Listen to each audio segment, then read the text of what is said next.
لیکن جو پہلے میرا سوال تھا میں شبر زیدی صاحب کے پاس لے جاؤں، انہوں نے جوائن کر لیا دوبارہ۔ شبر زیدی صاحب، یہ حکومت کی جو پالیسی کہ ہم اپنے امپورٹ ایکسپینڈیچر کو کم کرنے کے لیے گروتھ کو کم کریں، آپ کے خیال میں ایک کیسی پالیسی ہے؟ کیونکہ ڈاکٹر اکمل کا خیال ہے کہ اس سے اگر ہم اپنے امپورٹ ایکسپینڈیچر کو کم کرنے کے لیے گروتھ کم کرتے ہیں تو اس سے ایکسپورٹ بھی ہماری کم ہو سکتی ہیں، پھر غربت اور بے روزگاری میں اضافہ ہو سکتا ہے، افراط زر بڑھ سکتی ہے۔ تو صحیح حکمت عملی کیا ہے آپ کے خیال میں؟ دیکھیں، سب کی باتیں سن رہا تھا اور میں بالکل آپ کو فرینکلی بتاؤں، مجھے ان سب کی باتیں سن کے ہنسی آ رہی تھی۔ جو آپ کے حالات ہیں، یہ اس طرح کی کہانیاں اور یہ سٹوریاں، انکلوسیو گروتھ اور یہ سب، یہ آپ کس دنیا کی باتیں کر رہے ہیں؟ آپ کے پاس زندہ رہنے کے لیے پیسے نہیں ہیں تو کچھ حقیقت کے ساتھ قریب آئیں۔ پاکستان کے کا جو امپورٹ کا بل ہے وہ پاکستان سسٹین نہیں کر سکتا، اور پاکستان کا جو ایکسپورٹ ہے وہ ایک لمیٹڈ ہے، وہ بڑھ نہیں سکتا۔ اگر آپ اس کے لیے کوئی بھی کوشش کریں گے تو وہ پاسبل نہیں ہے۔ کہنے کو تو میں سب کچھ کہہ سکتا ہوں، مگر پاکستان کا ایکسپورٹ جو ہے وہ ابھی 4 سال تک بھی 40 بلین نہیں کر سکتا۔ یہ صرف کہنے کی باتیں ہیں۔ احسن اقبال صاحب نے پہلے یہ 30 سال حکومت کرتے رہے، یہ ٹائم ضائع کر رہے ہیں، ان کے ساتھ ان کو سیریس نہیں لیں آپ۔ بات بڑی سمپل سی ہے کہ پاکستان کی معیشت کو اس وقت کانٹریکٹ ہونا ہے، سکیڑنا ہے۔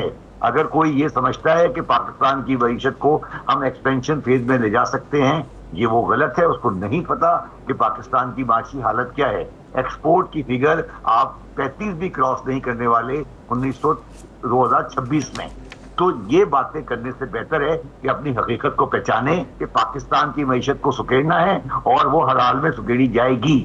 آئی ایم ایف کے بارے میں گفتگو کرنے سے بھی پرہیز کیا جائے، کیونکہ اگر آئی ایم ایف نہیں آیا تو آپ کو ڈیفالٹ میں چلے جانا ہے۔ تیسری بات جو ہے، میرے ساتھ تاجر بھائی میرے گفتگو کر رہے تھے، میں اس بات میں بھی کہتا ہوں، وہ 8 بجے کو رجسٹ کر رہے تھے، ہمیں 6 بجے پہ جانا ہے اور ہم 8 بجے سے 6 بجے تک کریں گے۔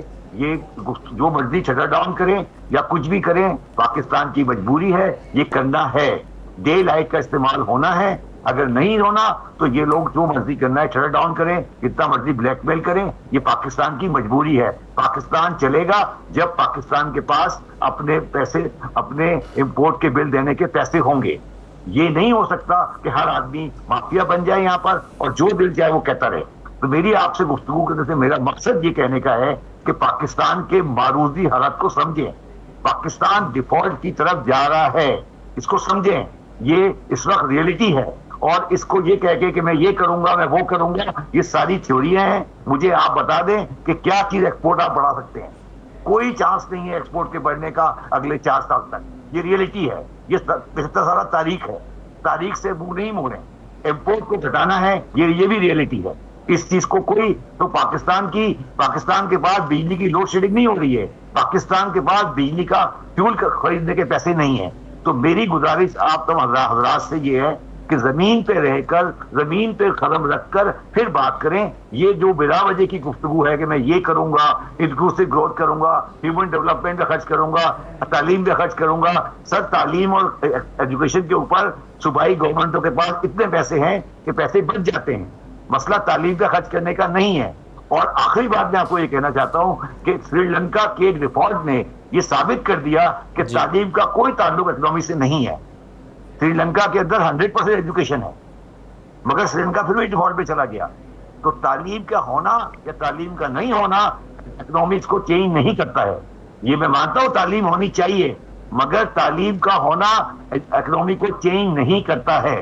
یہ ریئلی سمجھنی چاہیے۔ کتابوں کی باتیں چھوڑیں اور آگے چلیں۔ میں اس سے زیادہ کچھ نہیں کہنا چاہتا۔ پر صاحب، یہ ایک طرف ظاہر ہے ہم اکنامک کرائسس ہے، پھر ہم سیاسی طور پر عدم استحکام دے رہے ہیں۔ اس وقت جب ہم بات کر رہے ہیں تو اس وقت بھی جو ایک سیشن ہو رہا ہے پارلیمنٹ کا، اس کے بعد پی ٹی آئی کے لوگ احتجاج کر رہے ہیں۔ تو سیاسی طور پر عدم استحکام، معاشی طور پر جو استحکام ہے، یہ دونوں چیزیں ساتھ ساتھ چل سکتی ہیں پاکستان میں؟ خاص طور پر اگر ہم پچھلے 1 ڈیڑھ 2 مہینے کے اندر ہونے والی صورتحال کو دیکھیں تو سیاسی عدم استحکام کے ساتھ ساتھ معاشی استحکام آ جائے گا۔ دیکھیے، میری بات کو سمجھا نہیں جا رہا ہے۔ میں ڈپریشن کی بات نہیں کر رہا ہوں، میں ایک حقیقت پسندانہ بات کرنے کا عادی ہوں۔ جب میں نے 6 مہینے پہلے یہ کہا تھا کہ پاکستان بینکرپٹ ہے تو آپ سارے پریشان ہو گئے تھے۔ اب ہر بندہ یہ کہتا ہے کہ ملک دیوالیہ ہے۔ اگر آپ کو دیوار کے پار نظر نہیں آ رہا تو اسے میرا قصور کوئی نہیں ہے۔ مسئلہ میرا یہ نہیں ہے، مسئلہ میرا یہ ہے کہ مجھے $45 بلین چاہیے اگلے سال میں، اور مجھے کوئی میرے پاس کمٹمنٹ نہیں ہے $45 بلین کی۔ مفتاح صاحب نے کانفرنس میں یہ بات میں نے نہیں کہی ہے، مفتاح صاحب نے کہا ہے کہ میرے پاس $45 بلین نہیں ہے۔ بڑی اچھی بات لگتی ہے، اکرام صاحب کہتے ہیں کہ ہم تو ہمیشہ سے اس طرح بھیک منگے ہیں کہ ہمیشہ سے ہمارے پاس ہم ادھر سے پیسے دیں گے۔ مجھے نہایت افسوس ہوتا ہے جو ہم یہ کہتے ہیں کہ بڑی خوش آئند بات ہے کہ ہمیں لون مل جائے گا۔ میں جو بات آپ کو کہنے کی کوشش کر رہا ہوں، سیاسی عدم استحکام کا کوئی تعلق پاکستان کی موجودہ معاشی حالت سے نہیں ہے۔ آپ میری بات کو سمجھیں، بات بڑی سمپل ہے جس کو لوگ سمجھنا نہیں چاہتے۔ وہ یہ سمپل بات یہ ہے کہ پاکستان میں 21-22 کے اندر ہمارا جو ڈیفیسٹ تھا وہ 3 بلین کا تھا، اور ہم نے اس کو اب ڈیفیسٹ کو بڑھ کے وہ 13-14 کا ہو گیا ہے، اور ہمیں اگلے سال میں $45 بلین چاہیے جو ہمارے پاس، جس سے کسی کی کمٹمنٹ نہیں ہے ہمارے پاس، اور ہمیں IMF کا رول اوور کرنا ہے، وہ بھی ایک کنڈیشنلٹی ہے۔ اور اس کے ساتھ ساتھ ہمیں یہ بھی دیکھنا ہے کہ اگلے سال ہونے والے میں بھی ہمارا 12-15 کا ڈیفیسٹ ہے۔ تو مجھے یہ سمجھا دیں یہ سارے جو پاکستان کے معیشت دان ہیں کہ کوئی ملک جو مستقل سارے 75 سال سے مستقل 10-12 کا ڈیفیسٹ پہ گزرتا جا رہا ہے، وہ ملک کس حالت میں اپنی اکنامک سروائیول کی بات کر سکتا ہے؟ تو اگر ہم یہ کہتے رہیں گے کہ جی بڑا اچھا ہے، وہ اس نے ہمیں قرضہ دلوا دیا، بہت اچھا ہے کہ ہمیں اور لوگوں نے بھیک دے دی، تو یہ میرے لیے قابل قبول نہیں ہے۔ میں ذرا ایک تھوڑا سا ڈفرینٹ ٹائپ کا آدمی ہوں، اور میں صرف یہ کہنا چاہتا ہوں آپ کو کہ سیاسی عدم استحکام کوئی حیثیت نہیں رکھتا۔ ان سیاستدانوں کی کوئی حیثیت نہیں ہے آج کے پاکستانی معاشی ماحول میں۔ یہ جو کچھ بھی ہو رہا ہے معیشت میں، یہ اس IMF کے کہنے پر ہو رہا ہے، اور صحیح ہو رہا ہے۔ یہ ٹھیک ہے، بہت شکریہ۔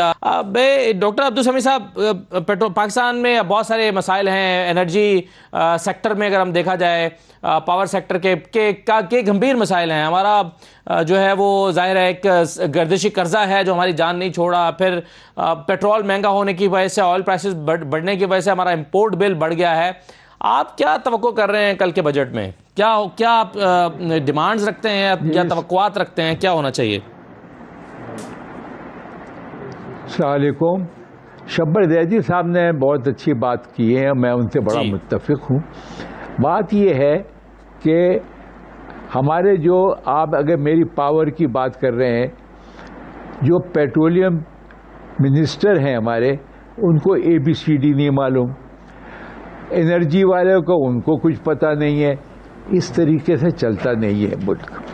ان کو ٹیکنیکل لوگوں کو ساتھ رکھنا چاہیے، اور یہ کوشش کرنی چاہیے کہ صحیح راستے پہ دیکھیے۔ یہ جس طریقے سے یہ پیٹرول کی قیمتیں بڑھا رہے ہیں، یہ بڑا ظلم ہے، اور اس کے اثرات بہت زیادہ پڑیں گے۔